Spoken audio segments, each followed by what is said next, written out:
kriteria hewan kurban yang tidak memenuhi standar. Misalnya, sapi. Hukum asalnya sapi bisa dijadikan hewan kurban. Tapi kalau tidak memenuhi standar, maka tak sah dijadikan hewan kurban. Kambing misalnya, bahkan onta pun juga demikian. Apa standar minimal hewan-hewan itu layak dan sah dijadikan hewan kurban? Berdasarkan hadis Nabi SAW yang pertama, yaitu tidak sakit, dalam arti lain sehat.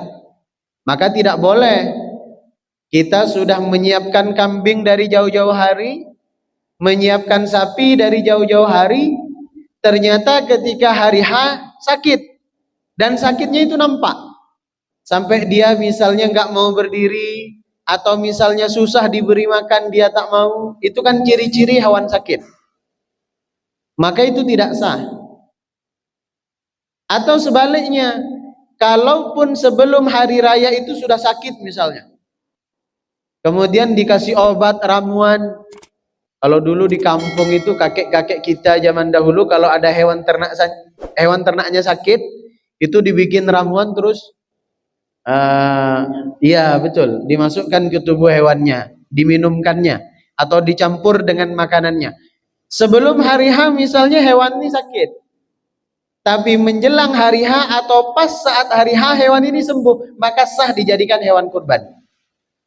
Artinya yang penting pada saat proses penyembelihan tidak boleh ada hewan kurban yang dalam keadaan sakit. Jadi misalnya ada nih, nanti terkumpul di Masjid Baitus Salam kambingnya 20. Aminkan saja dulu. Nah, sapinya 10. Meskipun dari aminnya agak berat sedikit ya, tapi optimis saja dulu. Terkumpul di hewan nih 30, kambing 20, sapi 10.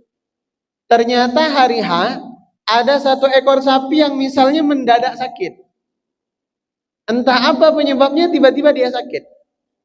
Maka yang 29 hewan ini silahkan sembelih di hari itu, yang satu ini tidak boleh. Karena dia dalam keadaan sakit. Lalu gimana Pak Ustadz? Berarti nggak sah orang yang berkurban atau yang mengantar hewan ini? Tidak sah kalau langsung disembelih saat itu juga, karena sakit. Maka tunggu, barangkali besok sembuh, sembelih besoknya. Barangkali lusa sembuh, bisa juga lusanya. Karena nanti akan juga kita kaji waktu penyembelihan hewan kurban. Jadi yang pertama nggak boleh sakit. Yang kedua kata Nabi SAW, tidak boleh dalam keadaan cacat. Baik itu cacat bawaan lahir atau karena faktor kelalaian. Misalnya cacat bawaan lahir, ada kambing lahir kupingnya, daun telinganya hanya ada di sebelah kanan, sebelah kirinya nggak ada daun telinganya. Nah itu tidak sah. Ya betul. Kalau akikah nggak masalah. Itulah mengapa hewan sama-sama kambing nih, tapi harga kambing akikah itu lebih murah dibanding kambing kurban. Ya kan? Bisa kita cek tuh di pasaran. Paket akikah sama paket kurban jauh lebih murah paket akikah. Kenapa? Paket akikah tidak ada syarat minimal usia, tidak ada syarat harus sehat, tidak ada syarat harus bebas dari cacat, tidak ada. Kalau kambing akikah. Tapi kalau kambing kurban tidak boleh. Misalnya dia lahir buta matanya, atau mungkin dia nggak buta, tapi karena kelalaian mungkin kecolok apa, buta matanya sebelah atau dua-duanya, tidak boleh. Meskipun hewannya gemuk, tidak sah dijadikan hewan kurban. Yang ketiga kata Rasulullah, tidak boleh pincang. Pincangnya dua, karena kecelakaan atau bawaan lahir. Kalau kecelakaan, kami pernah ada kejadian. Adalah salah satu masjid yang cukup besar di kota Batam. Biasanya hewan kurban itu kan diantar ke masjid sore atau paling telat malam, sebelum besok pagi disembelih. Nah ini nyampe ke masjid itu sore, karena banyak yang mesti diturunin sampai menjelang adzan. Karena menjelang azan kata pengurus masjid, Pak agak cepat sedikit ya, biar nanti kita bisa sholat berjamaah. Kemudian entah gimana ceritanya, mungkin dipaksa ini sapi untuk turun dari lori itu, ditariknya.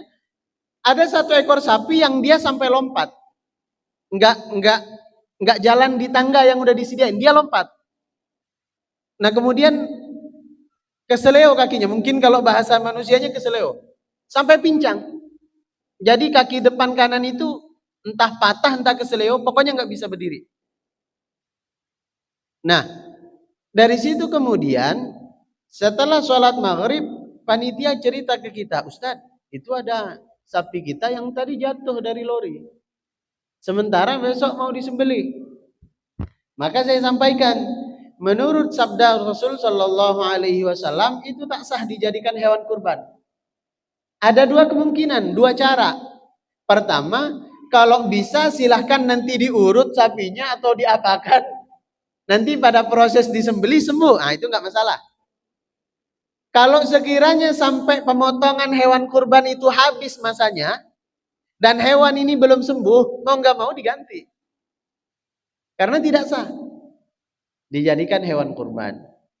Dan yang terakhir kata Nabi, baik itu kambing atau sapi atau bahkan unta, tidak sah dijadikan hewan kurban kalau dalam keadaan kurus yang teramat sangat. Kurus itu gimana Ustadz? Kalau kata para ulama menjelaskan kurusnya hewan itu kalau nanti dia disembelih sampai tidak ada sumsumnya. Kan biasanya kalau kambing atau sapi itu kan ketika kita ambil tulangnya itu bisa disedot sumsumnya. Nah kalau hewan itu terlampau kurus, kata para ulama itu nggak ada, sumsumnya itu tidak ada. Nah itu tidak sah.